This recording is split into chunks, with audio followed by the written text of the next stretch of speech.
Hey friends, Ash here, back with Gents. Hope that you're doing well. A couple months ago, I did a series of 3 videos where I went over with you guys the top 30 best-selling men's fragrances over the last year.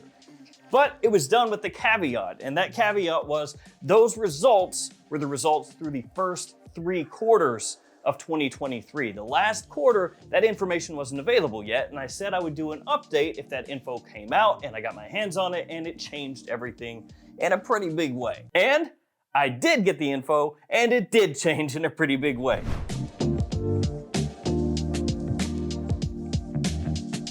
So this is an update letting you guys know the top 40 fragrances that everybody is buying. These are the most popular scents on the market today. So if you're looking for fragrances that everybody loves, that's extremely popular right now, you want to take a look at this list. If you want to keep away from fragrances that everyone is wearing because you want to have something more unique, you want to check out this list. And yeah, I expanded it, so instead of the top 30, now it's the top 40, and I'm going to divide it into 2 parts. So in today's video, I'm going to share with you guys number 40 through number 21, which will all be linked in the description below. And then here in the near future, I'll do another video with number 20 through number 1. So this is for the entirety of 2023. These were the best-selling, most popular fragrances on the market. I'm not gonna let you know the entire sales number for the fragrances in this video like I did last time because I'm gonna try to go through it a little quicker, but I will let you know the year-over-year change, if it went up or down, so you can know whether or not the fragrance that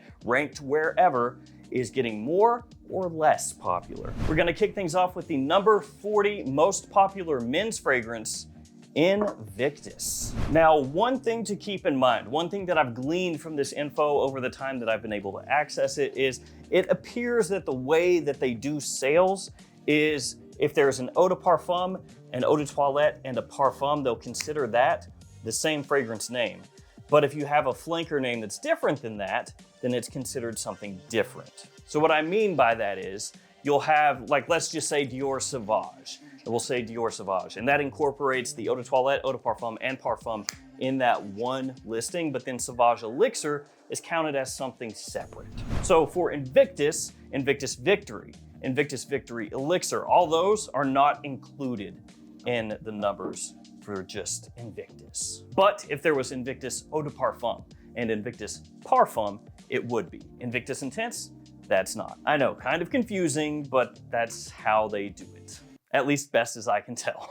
So yeah, Paco Rabanne Invictus is number 40 as far as the most popular best-selling men's fragrances.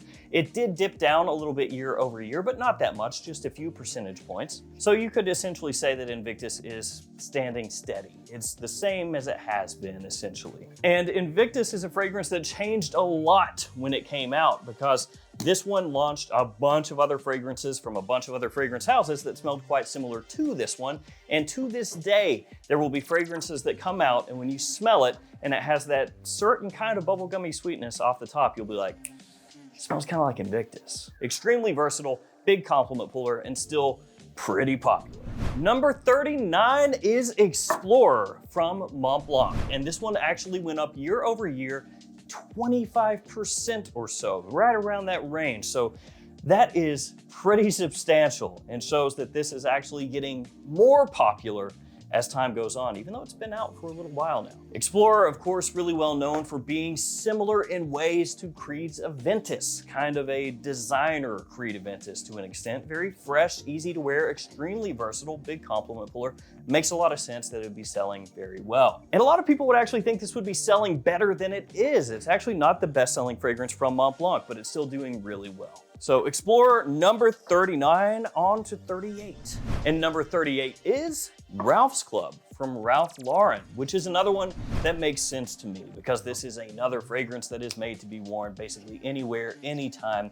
Some vague similarities to Y Eau de Parfum from Yves Saint Laurent, which is of course extremely popular. Done by the same perfumer actually. This one not quite as sweet as YEDP and a little bit more gentlemanly, but still has that same kind of versatility. Year over year, this one actually dipped a little bit in terms of sales, a little over 10% down. So Ralph Lauren, Ralph's Club, 38, still holding strong in the top 40, so still really popular. Number 37, a great, versatile, inexpensive blue fragrance, Dylan Blue from Versace. And it's kind of interesting to me because 37 is a really good ranking. That means out of the, hundreds or even thousands of fragrances marketed toward men, because this list does not have any fragrances that are considered unisex. All of these are strictly marketed towards men. In that realm, you would think, oh, Dylan Blue, that's probably, doing really, really well. It's from Versace, it's a blue fragrance, it's not that expensive, blah, blah, blah.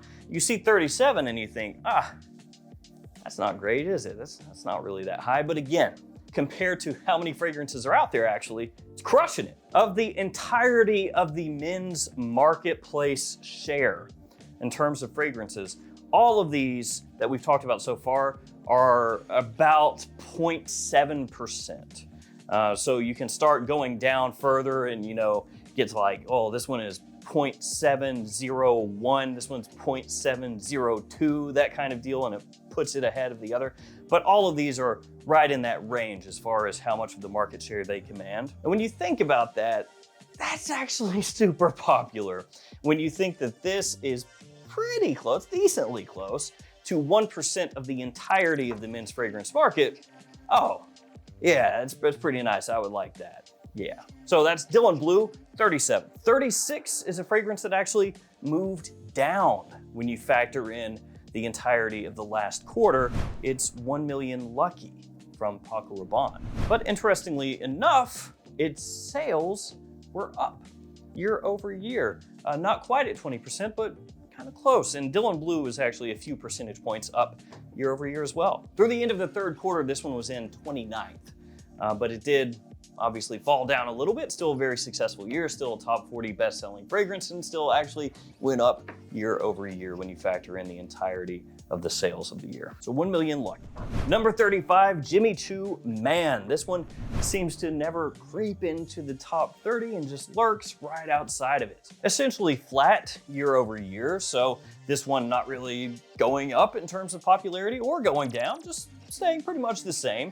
It's really well known for being an extremely versatile, easy-wearing fragrance, kind of similar to Coach for men, that you can get especially at discounters for a good price. And actually, even at retail, it's not overpriced at all compared to what a lot of other fragrances are going for nowadays. So Jimmy Choo Man, number 35. And number 34 is actually Jimmy Choo Man Aqua. So Jimmy Choo Man 35, Jimmy Choo Man Aqua 34. And this is what I talked about before. If you had a Jimmy Choo Man Eau de Parfum, that would just fall underneath this. But since this is a different flanker, this is Aqua, this is considered its own thing and gets its own spot in the top sellers list. If you put these both together, it would actually shoot Jimmy Choo way up the rankings, but you could say the same thing about a lot of fragrances if you did that. This one had big growth year over year, but part of that is because it was new in 2022, so it gets an entire fiscal year in 2023, and that causes it to look like, oh, it exploded in popularity. But still, did really well. Very nice, easy-wearing summertime fragrance. My wife actually loves this stuff, and I think it's not too shabby either. Pretty simple, easy going. 33 is Gucci Guilty Black. That is right, it fell out of the top 30 year over year. When you factor in the last quarter in the year, it actually dropped down a little bit. So yeah, that one fell a little bit year over year, but still selling really well, coming in at number 33. Actually very green, clean, fresh, classy. And it's one that I think gets hated on more than is warranted because it actually smells pretty nice. But I guess that's not a surprise because it is a bestseller. So I mean, it wouldn't be a bestseller if the majority of people thought that it sucked. After that, Calvin Klein Eternity. Surprise, yeah. Number 32, and that was one I did not actually expect when I dug into the top 40 there. Another one that's just lurking right outside the top 30, kind of like Jimmy Choo Man over here. And for men, this is Calvin Klein's most popular selling fragrance right now. Year over year, a small, itty bitty little decrease in terms of sales numbers, but still doing extremely well when you consider how long this has been out and also what it's going up against, like how many hundreds or again thousands of men's fragrances that have come out since this one, but it's still pulling the numbers. Now we are at number 31, so this was the cutoff for the previous videos I did. Versace Po Home, just barely outside of the top 30. This is another one that was pretty much flat year over year, not much of a change at all. It very barely went up year over year, but to the point that, you know, it didn't really change a whole heck of a lot. Still, this is another one that even at retail is not a bad price. At discounters is even better. Perfect for spring and summer and office use as well. One that I used all the time, kind of similar to Chanel Allure Homme Sport or Missoni Wave. So clean, fresh, uplifting, bright. I love this stuff. And now we are to number 30. Number 30 is a fragrance that went up a little bit in popularity year over year, and it is K from Dolce & Gabbana, which is not my favorite as far as the blue fragrances from the big brands go, but still very popular. I will say though that I feel like K has improved with the flankers that have come out. I like them. It seems like a little bit more each time. That being said though, K obviously has its place and it does do its own thing compared to the other blue fragrances. It's not trying to be exactly like them. It has a little bit of an aromatic feel that some of the others don't have. It's not quite as sweet as some of the others, not quite as aggressive as some of the others as well. And a lot of people like that. And obviously, as I said, there's a place for that and I'm glad that it exists and it's at number 30. Number 29, Bad Boy Cobalt, which if memory serves, it's right around where it was at the end of third quarter. I think it might've been 30th. So it may have moved up like one spot, but I could be wrong. I just know it was somewhere toward the bottom of the top 30, which let's be honest, is not a bad place to be, okay? A top 30 best-selling fragrance, yeah, I'll take that all day. And this one actually smells really nice. It's one that grows on you a bunch. It's quite unique, other than the fact that it kind of smells like Invictus Platinum, but other than that, and the new Elixir, Bad Boy Cobalt Elixir, that too. That one's really pleasant, especially if you like vanilla, which I do. So Bad Boy Cobalt, number 29. Number 28 is gonna be a surprise to a lot of you, a whole lot of you. It was a surprise to me. It was a big surprise actually, but number 28 is a niche fragrance. It's from Creed. It's not a Ventus. It is the second most popular Creed fragrance for men. What could that be? MIM Imperial.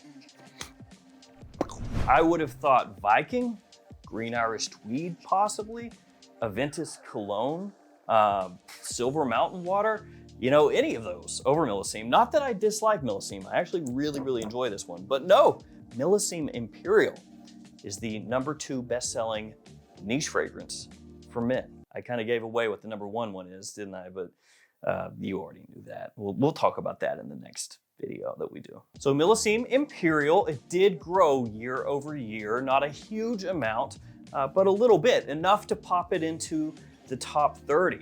And so there it is, MIM Imperial sitting among all the designer fragrances here and more designer fragrances to come. Like I said, I really enjoy it, that kind of sea, salty watermelon vibe that it has with the Creed Ambergris. I think that it's fantastic for summertime, really classy. Number 27, YSL L'Homme.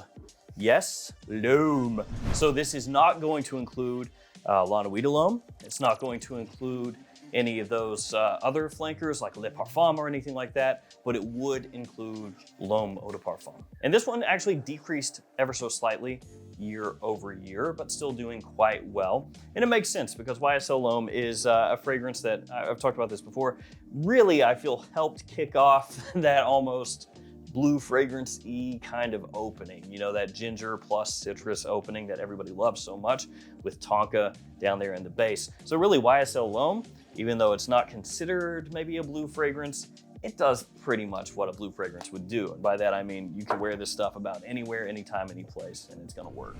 Number 26, Born in Roma Intense from Valentino. And yes, love this stuff. In the air, absolutely fantastic. Just the right amount of sweetness. Huge compliment for great performance. Love that one. That was a new release for last year, so it didn't go up or down year over year. So with this one, you could say, well, maybe it would have actually done better would have been higher ranked had it had the entire year of sales, which I think is fair to say. And I hope that this one sticks around for a while because it is a great release. 25 went down a bit year over year, but it is still there. Why Le Parfum? This goes to what I was saying before, what I've said a couple times. It's why, but it doesn't get counted as just normal why, because this is Le Parfum. I know that is like the goofiest thing, but that's how it goes. This was Eau de Parfum. That would count as just normal why. If it was just Parfum, I think just normal why. Le Parfum. That's different. So Le Parfum, obviously a bit similar to Why Eau de Parfum, but this one is a little bit more mature, a little bit more reserved, but still has that absolutely fantastic versatility to it for evening use especially, and fall and winter time. But like I said, versatility, you can pull this off about anywhere, anytime, as long as you adjust your sprays accordingly, because this is the type of scent profile people absolutely go crazy for. And by that, I mean, it smells like why. And people like that. Number 24, the most wanted from Azzaro. Year over year, up. Pretty good amount, actually. So this is one that I feel like is gonna stick around for a while at full retail. The pricing here is good. It's 120 bucks full retail. I know that sounds kind of expensive, but this one over here, Why Le Parfum, is so much costlier than the most wanted. So really, when you compare this against some of these other ones up here, it's not that bad. Actually, a lot of these are priced really well now that I'm looking at them. Jimmy Choo, pretty cheap. 1 Million Lucky, I think that's 119. Dylan Blue is like 105. Versace Po Home is like that. Yeah, actually a lot of these are on the more affordable side, but so is the most wanted. Really nice, stronger with you vibes to it. Warm, sweet, perfect for fall and winter time. Big compliment puller, good date night fragrance, great performance, a lot to love from this guy. 23, 1 Million Elixir. So we have 1 Million Lucky, and 1 Million Elixir in the top 40. 1 Million Elixir is another one that went up a good amount year over year. I think actually that the Most Wanted and 1 Million Elixir both came out the year before, didn't they? Like 2022. And so that would make sense because they didn't have a full year in 2022. So in 2023, they're gonna look like they go up a lot year over year, but who cares? Getting into the weeds here. 1 Million Elixir though, extremely popular. Like most 1 Million fragrances, very sweet, good performance, big attention grabber, which really most of these are. When you look at this lineup, right?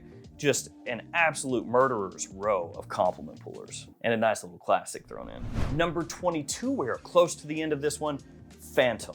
Paco Rabanne's Phantom. So that means Paco Rabanne has in the top 40 Invictus, 1 Million Lucky, 1 Million Elixir, and Phantom already. Now, I'm not the biggest fan in the world of the original Phantom. I do feel like the flankers that have come out afterwards smell better, to me anyway, than the original. But for younger guys looking for something that has a good amount of sweetness, that vanilla in there, and a tiny bit of, lavender to give it a little classic masculine touch. I mean, not a whole lot, but I mean, some. It does have good performance. It's a good compliment puller. It's easy to wear. So I can see younger guys going for that one with some regularity. Obviously they do, because it is a top 30 bestseller. And the bottle doesn't hurt. I mean, a lot of people are gonna hate on this, right? Because it looks like a little robot. But if you don't know a heck of a lot about fragrances, you just like to smell good, you go into a store, that's gonna grab your attention, isn't it? I mean, let's say you're like 20 or a teenager or 25. Actually, it doesn't even matter. Let's just say that you exist. You walk into a fragrance store and these are sitting next to each other on a counter. Which one is gonna grab your attention more, right? You have to admit it, this one.